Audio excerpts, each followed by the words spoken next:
Today we're going to be going over some of the ways you can salvage your 8 standby quintuplets.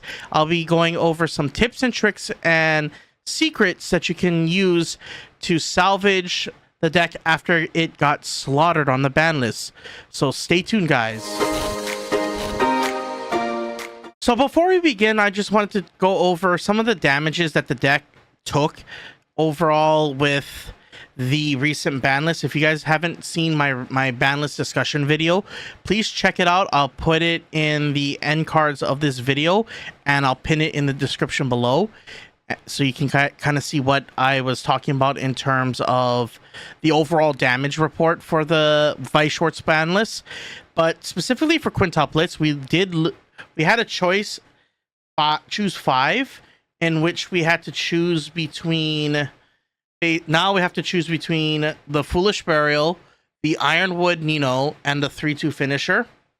And I wanted to showcase to you guys how you can handle playing the Nino finisher. But first we need to discuss quickly how big the loss of these two cards are. So basically one of the things that we lost is our ability to filter through our deck, being able to clean out our hand and send them to the waiting room in order to be used as either standby targets or set up for standby plays. And the same thing with the level 0 Foolish Burial. We lost our selectivity of guaranteeing the desired target that is still within our deck to be put into the waiting room. Now we have to actually manually put it in via milling or just hard discarding the card, or just hopefully getting it into the damage. So we lost a lot of consistency in kind of controlling our standby targets, and because of that we have to actually now kind of retool the deck and focus on two ways. There's two options you can actually go into. One way is a very hyper aggressive, not hyper aggressive, but a very aggressive version of 8 standby quints, which is similar to the old school way. But you have to now, since you can't run the pure Nino cards, you have to enlist help from the older support that is non-Nino centric. So you have to enlist, Nino kind of has to have assistance from her sisters in order to successfully run smoothly. And then there's the hyper defensive option, which allows us to run this event, and I will cover that list in a later video, because that list is also, in my opinion, another viable one that you can run, but it's not going to be a mono Nino deck again, because in order to run this you have to kind of take out, you can't run these. And I decided, because I want to play the deck very balanced and very mid-range while still having option to either go defensive or aggressive, we have to kind of now open up to looking at more older sources. So this is my version of the aggro list, so we're going to showcase it right now, starting off with the level 0s. So our replacement for the Nino Ironwood is, we're actually, like in my previous video with the 8 standby quints, we're going to be running the Itsuki level 0, I mean the Arisu, because this card is just right now our clutch, because it's our only way of filtering now in the early game by selecting and also still setting up our standby plays. So I decided it was best to try this out, and in my testing it's actually been good. I haven't missed the Ironwood ever since slotting in this Arisu. So it kind of forces us to play Data Live, and since I know how to play Data Live pretty well, I'm more comfortable with that deck. It's this kind of style of playing quints is actually not that, I wouldn't say not that difficult, but it's a little, it's to a pace that I'm very comfortable with. So we're playing 4 of the Itsuki. Next, we're playing 4 copies of this Ichika Riki. So we're playing the set 1 Riki over the set 2 one, because we need more milling in the deck, and this Ichika can get us 2 cards for potentially get us 2 characters for the price of 1. so that allows us to continually fill our hand up with resources, and it's also just good deck speed. So we're playing 4 copies of that. Continuing on with the Brainstorm, we're also playing 3 copies of this Nino Brainstorm. The reason why we're pivoting into this is because since we lost a lot of red, since we don't have access to the Ironwood, we don't have access to the Foolish Burial, we needed to make up for it by sacking out the other Brainstorm that is in the premium booster in order to kind of guarantee that we have the correct colors.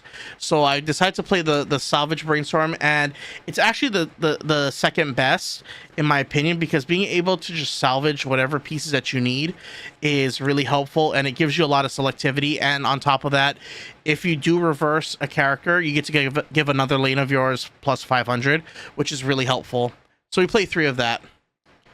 Next we play 2 copies of this Itsuki Fukajiro.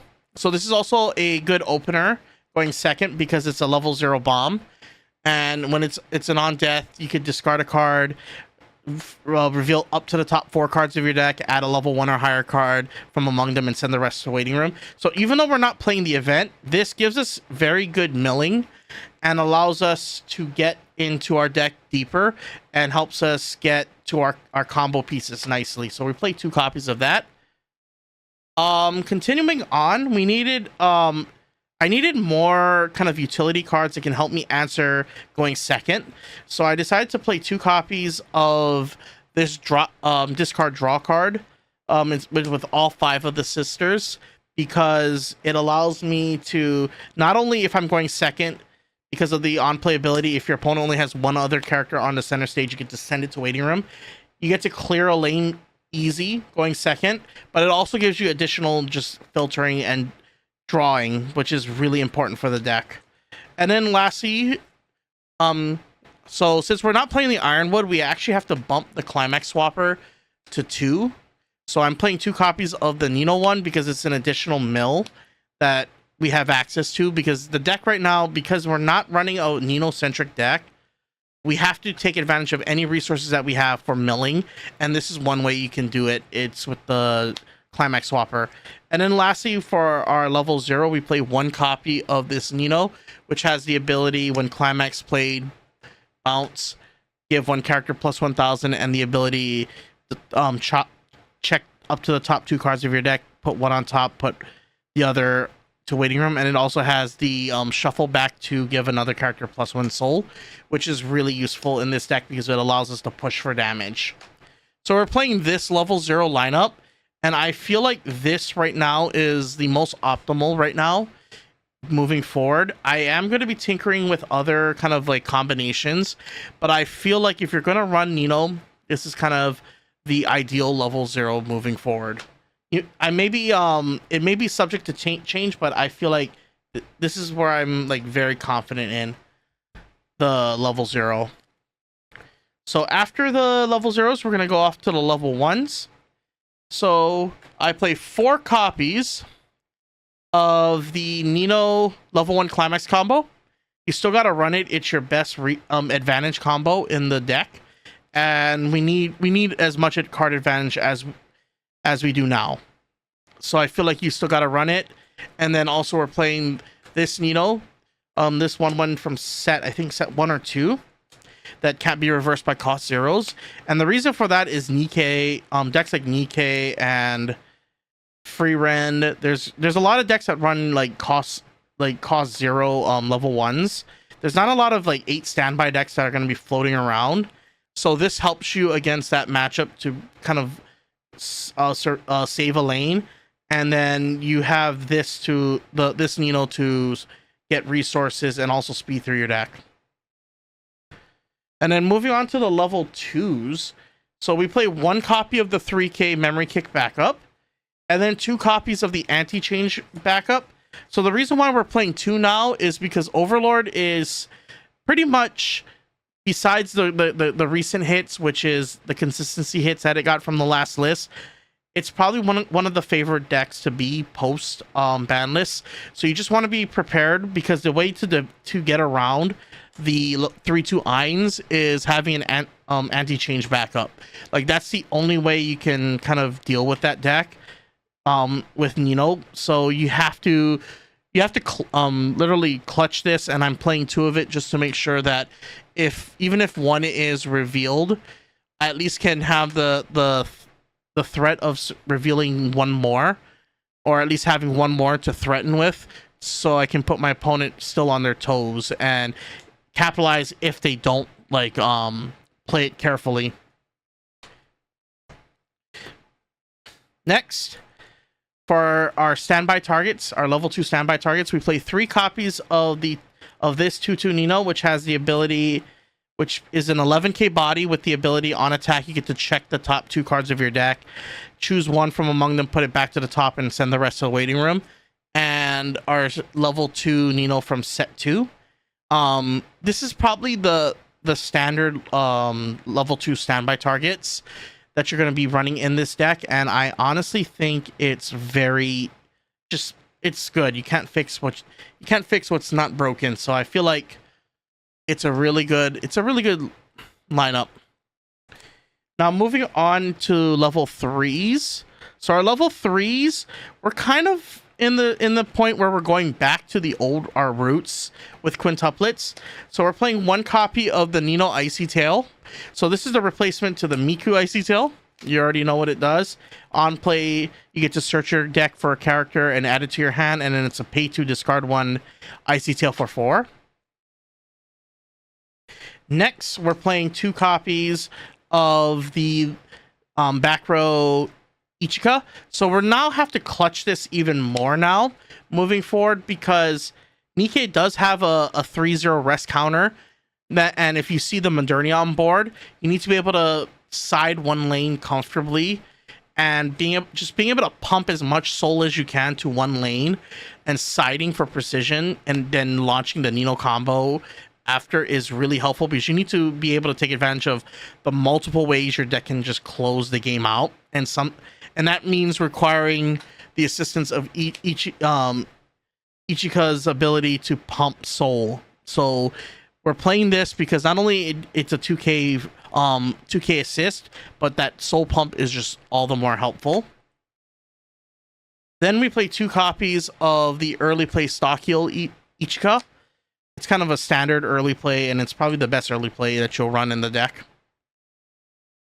And then our other secondary finisher is this Nino, which replaces the Ichika from set 2, which has the change ability, where you get to change to any level 3 or lower character during the start of your climax phase, and it also has the pay 2, rest it, burn 1. So you got to run it. And then lastly, 4 copies of the Nino finisher. So this is pretty much the standard lineup. So the way to actually answer the ban list for Quints is to actually go back to your roots and go back to your roots and just play from there. And I feel like that's the better strategy than trying to like stick to mono characters. For Nino does not have that kind of luxury if you want to play it like effectively. I will showcase the defensive build, which is very similar to this build, but you do have more defensive options, and I want to showcase that. That's probably one of the benefits. I think the only difference between this build and the defensive build is the level 2 and 3 are completely different. But the level 0s, I would pretty much keep the same level 0 package, because of the fact that it offers you enough deck speed while giving you some answers to the current game state, going second and going first. So I will be showcasing that version in the near future, but I might show that maybe next week or the following week's video. I want to give you guys some time to see the other decks that have been affected by the ban list and how you can handle it. So the next Weiss Schwarz video that I will be doing is going to be on Bunny Girl Senpai, since that was also another casualty of the ban list, and I'm going to show you guys another way you can salvage that deck. Then I will also be doing Kaguya. So keep an eye out for more Weiss Schwarz videos. I am also going to be doing some One Piece videos in the near future to discuss like how you can handle that ban list, and even like some ways to build the new Sakazuki deck that is back into the metagame. I will also be doing a video on the Pokemon World Championship. I'm going to be discussing that in the near future, just some thoughts about it and what I think is going to be the state of the game moving forward. And then, as well as, I'm going to be doing a deck profile with a Dragapult deck, so keep an eye on that. So once again, this is Platinum Point. Don't forget to rate, comment, subscribe, also crack that like button, and don't forget to stay on point, guys. Peace out.